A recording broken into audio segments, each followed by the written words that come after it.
Of course, there is no better people to talk the Nigerian story in the diaspora. Of course, they are Nigerians. And in light of these, I've got a Nigerian-American in the studio today, and who is, trying to amplify the Nigerian story in the aspect of sport to the audience out there, most especially in the United States. I'm joined in the studio right about now. I've got Jessica Wachukwu, a Nigerian-American, like I said, and of course the founder of Amplify FC, a filmmaker, and of course an entrepreneur. Good to have you in our studio. Thank you for having me. Awesome, Jessica. So you as a founder of Amplify FC, what do you do? And your firm, what are you guys into majorly? Yeah, so Amplify FC, we are a media studio based in the States, and essentially what we're doing is amplifying different stories in soccer through filmmaking. So we're doing that by highlighting diverse stories that have been underrepresented in the States, but also in Africa as a whole, because I see a gap in when it comes to media coverage and telling African stories. So our goal is really to amplify many of the untold stories throughout the world and within football. Wow, awesome. I must say that's quite amazing. What fueled the passion for you, to come about with Amplify FC? Yeah, so as a Nigerian-American woman, I've always been passionate about filmmaking and soccer. So my background for the past decade has been working as a film director and producer for different media companies, corporations, and nonprofits, helping them with media production. Wow. So being very passionate about soccer, I realized over time, why don't I combine these passions together? Because I saw a gap. I saw a gap in coverage in the States. NFL, the NBA is way more popular. Basketball. Yeah, it's way more popular than soccer. Yeah. So I saw it as an opportunity to really promote the sport in the States. Awesome. But also, even like I said, in Nigeria, really amplifying different stories there. So great. I must say that's quite an amazing passion to have. Okay, so how would you rate the reception over there, with the audiences, of course, in the United States? How are people, or even, the Western world, how are they receiving, your mission? How has been, for you? Yeah, people are very receptive just because people have seen that gap, like I mentioned years ago. So really, people want to be spoken to, but also seen. So even seeing yourself through a video platform, it always feels good. Like we worked with a grassroots program.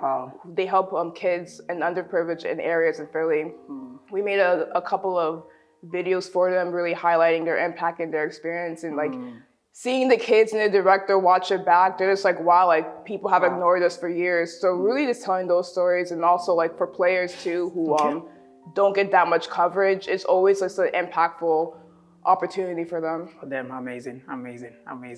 Okay, you mentioned your keen interest in soccer. Yes. And as a Nigerian-American, of course, based in the United States, you wake up, the time zone is, it's a lot to watch Nigerian matches, sometimes and all that. But we are on the verge of probably missing out on another World Cup.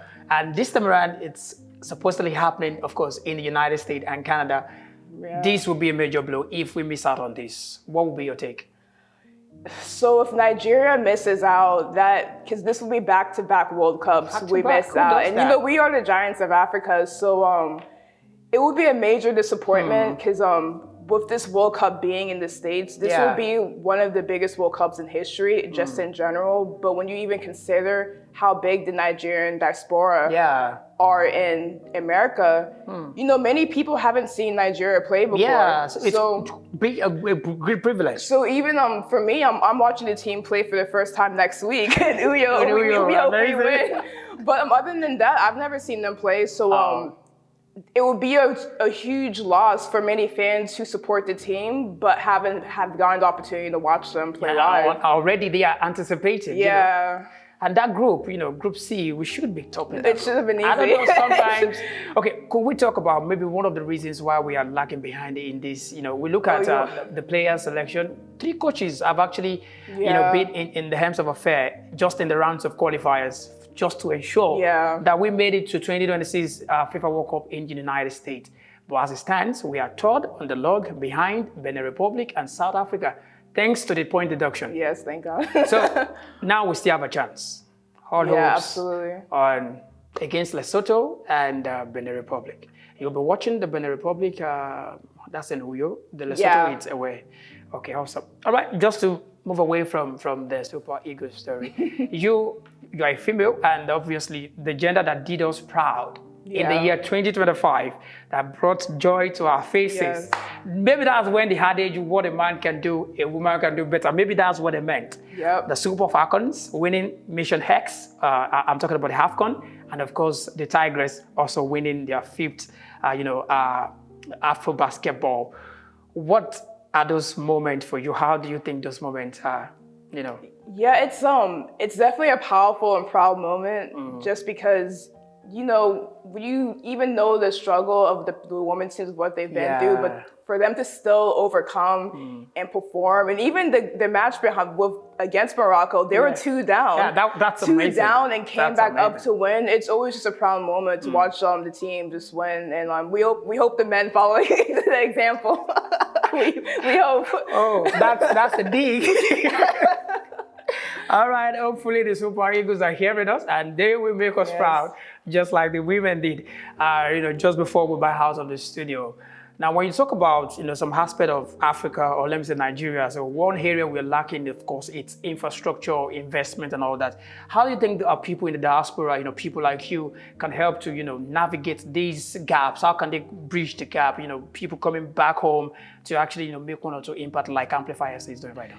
Yeah, I think the first big step is really just coming back. Coming back, even like me and you having this conversation, really seeing what value you can add in the industry you're interested in. So for me, I see that through filmmaking, media, and sales. So, it's really just starting from that point, coming back and really just providing that value, Wow, awesome. So we are actually advocating and admonishing our people.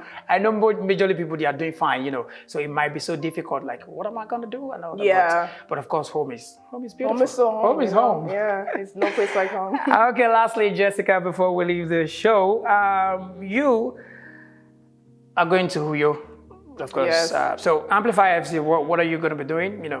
Have a record and people over there can you're telling the story of how. Yeah, so I will still be enjoying the game, but I see this game as a big piece, honestly, in Nigeria history, because if we win, we're returning to the World Cup after not being there 4 years ago. But also, if we lose, this would be 2 back-to-back World Cups. So there's a story in both directions. So I think I want the piece to focus on even the state of Nigerian football and even how the fans are feeling, because fandom has actually gone down throughout the years. No more interest, and that's lots of outbreaks. And because we are the giants of Africa, that makes no sense to me. Goodness. So I think it will be a good opportunity to directly talk to the fans and really amplify their voices to see how are they feeling about the team. How long have you been supporting them? And even why do you think there's not many fans, like super fans like you, who are coming here and supporting the team how it was years ago? So I must say, now you're obviously Igbo, right? Yeah. Can you say any word in Igbo? So I don't speak, but Kedu. Kedu? And what do you say back? I'm not Igbo, obviously. Okay, Odima. Oh, you're teaching me now. Yeah, now I'm teaching you. You mean you're teaching me now? Awesome, look over life.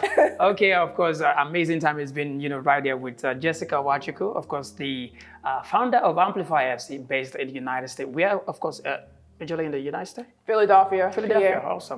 Awesome. Okay.